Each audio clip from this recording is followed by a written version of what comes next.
नमस्कार। चंद्रकांत भी भट्ट अमेरिका से। हर इंसान जन्म लेता है, कहाँ लेता है, किस घर में लेता है, किस धर्म में लेता है, किस जाति में लेता है और फिर क्या होता है उसे कुछ पता नहीं है। वो कहाँ से कहाँ उसका नसीब उसको ले जाता है। कभी वो गरीब रह जाता है, कभी वो अमीर बन जाता है, कभी नाम कमाता है, कभी गुमनाम हो जाता है। एक ऐसी कहानी चंद्रकांत भी भट्ट अमेरिका से आज सुनाता है कि डॉक्टर देशबंधु गुप्ता का जन्म अलवर जिले के राजगढ़ कस्बे में 8 फरवरी 1938 में हुआ। मैं एक ऐसी कहानी आपको सुनाता हूँ।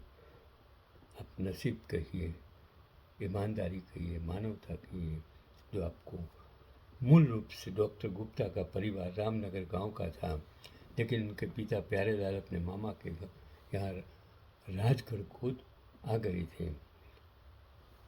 गए थे समझिए। ये पढ़ाई में हमेशा अव्वल रहे। 20 साल की उम्र में ही उन्होंने मास्टर की पढ़ाई शुरू कर दी थी और केमिस्ट्री में एमएससी की डिग्री के बाद देशबंधु जब वे करियर की तलाश में थे, तब उनके फूफा बाबूलाल गुप्ता ने अपने बहनोई ओम प्रकाश गुप्ता, जो कि भरतपुर रियासत के महाराजा ब्रजेंद्र सिंह के एडीसी थे, ने महाराजा ब्रजेंद्र सिंह से मुलाकात करवाई। महाराजा ने गुप्ता जी की प्रतिभा से प्रभावित होकर इंडस्ट्रियलिस्ट घनश्याम दास बिरला से तुरंत फोन पर सिफारिश की और उन्हें Birla institute of technology and science Pilani में लेक्चरर की पोस्ट मिल गई। मुझे भी ऐसा ही मिला था। सिर्फ मेरे बहनों की वजह से मुझे सेक्रेटरी को मिलाया और सेक्रेटरी ने मैंने तो डिग्री पूछी, सिर्फ यही जाना कि मैं साइंस ग्रेजुएट हूँ। बोल दिया आज से आ जाओ। वो एक वक्त था। तो इसके बाद उन्होंने मुंबई आकर ब्रिटेन की एक दवा कंपनी में काम किया। यही उन्हें अपनी दवा कंपनी खोलने का आइडिया आया और 1968 में महज 5,000 रुपये में ल्यूपिन की शुरुआत की थी। वो ल्यूपिन का शेयर मैंने उस ज़माने में ख़रीदा था, वो मुझे आज भी याद है। बाद में उनकी अगुवाई में ही ल्यूपिन देश की टॉप फार्मा कंपनियों में शामिल हुई।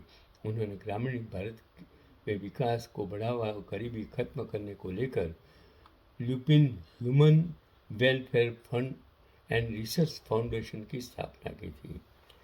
मेरा कहने का अर्थ ये है कि भारत के में विकास को बढ़ावा और गरीबी खत्म करने को लेकर एक इंसान ने lupin human welfare and research foundation की स्थापना की थी। वो होते हैं सोच। अनपढ़ लोगों की सोच आज जो सत्ता में बैठकर हैं, सिर्फ एमपी एमएलए खरीदने में, तोड़ फोड़ करने में, भ्रष्टाचार करने में और गरीबों को पैसे इंडस्ट्रियलिस्ट को बांटने में जो काम कर रहा है, और वो इंसान, पढ़ा लिखा इंसान क्या करता है, वो आपको सोचने की ज़रूरत है।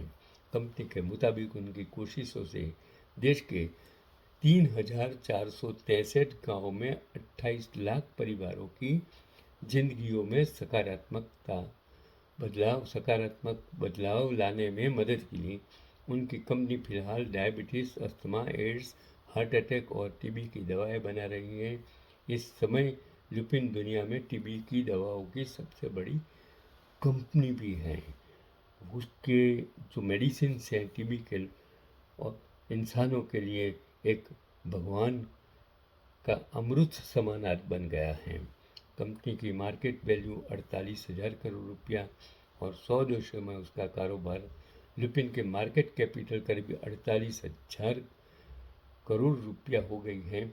विदेश में उनकी 8 फैक्ट्रियाँ गोवा, तारापुर, अंकलेश्वर, जम्मू, मंडीदीप, इंदौर, औरंगाबाद और बड़ौदा में है, जबकि एक फैक्ट्री जापान के सेंडा में भी है। वह अमेरिका में जेनेरिक दवाओं की 5वीं सबसे बड़ी सप्लायर हैं और कंपनी के करीब 30% इनकम डोमेस्टिक मार्केट से होती है। और देशबंधु को अर्नस्ट एंड यंग ने 2011 का एंटरप्रेन्योर का विजनरी लीडर अवार्ड दिया था और 2014 में फोर्ब्स मैगजीन ने अमीर लोगों के लिस्ट में उन्हें 308वीं रैंक दी थी। उसको उसने गरीबी को बहुत नज़दीक से देखा था। डॉक्टर गुप्ता ने फार्मा कंपनी के कारोबार के दौरान इस बात का खास ध्यान रखा कि बीमारों को किफ़ायती दाम पर बेहतर क्वालिटी की दवाइयाँ मिलें और मेडिसिन मैन्युफैक्चरिंग में एम्पायर खड़ा करने के बाद भी वे अपने शहर और गरीबी के दिन नहीं भूले थे। अपने बिजी शेड्यूल से उन्हें भी जब भी मौका मिलता वे अपने शहर आते रहते थे। उनके पूर्व विदेश मंत्री नटवर सिंह से भी अच्छे ताल्लुकात थे। उनके कहने पर डॉक्टर देशबंधु गुप्ता ने 2 अक्टूबर 1988 में भरतपुर के ग्रामीण इलाकों में डेवलपमेंट के लिए Lupin human welfare and research foundation की स्थापना की थी। यह एनजीओ अब देश भर में 35 से ज़्यादा जगहों पर काम कर रही है और उसके बजट का अनुमान इसी से लगा सकते हैं कि महाराष्ट्र के धुले गांव के डेवलपमेंट के लिए उन्होंने पर्सनल फंड से 500 करोड़ रुपये दिए थे और भरतपुर में 1990 में आरबीएम अस्पताल में 25 लाख रुपए देकर एक ब्लॉक बनवाया था। इसका बोर्ड अभी भी आरबीएम में लगा हुआ है। डॉक्टर देशबंधु गुप्ता के फुफेरे भाई पवन खंडेलवाल ने बताया कि गुप्ता जी ने गरीबी को बहुत नज़दीक से देखा था, इसलिए वे गरीबों की भलाई के लिए हमेशा तैयार रहते हैं। अभी उसकी जो बेटी है उसका पिता का कारोबार संभाल रही है और उसके परिवार में भाई विश्वबंधु, देशबंधु, आत्मबंधु और अध्यात्म बंधु हैं, जबकि एक भाई का निधन करीब 20 साल पहले ये हो गया और सभी भाई मुंबई में एक बिजनेस करते हैं। उनके 5 बच्चों में बेटा नीलेश, बेटियां विनीता गुप्ता, कविता, अनुजा, ऋचा हैं।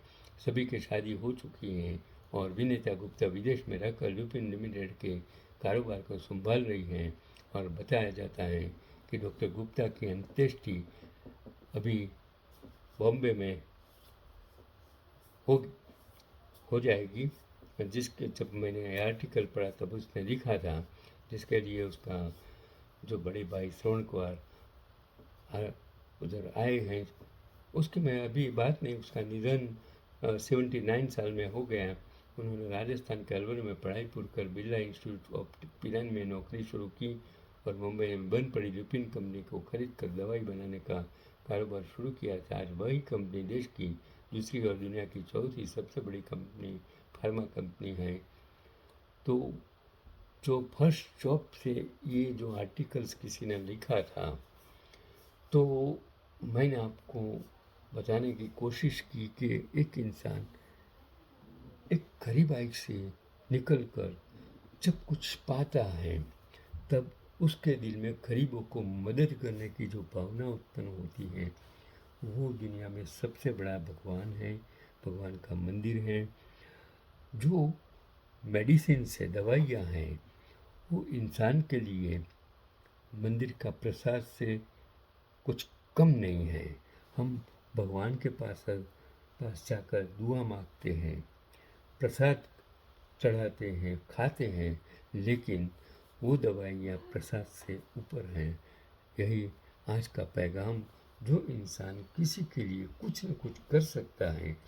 अगर आपके पास कुछ भी है तो तन से अगर आप मदद करते हैं, मन से मदद कर सकते हैं, धन से मदद करते हैं, उसमें कहीं भी कुछ नहीं होता है। यही आज का पैगाम है।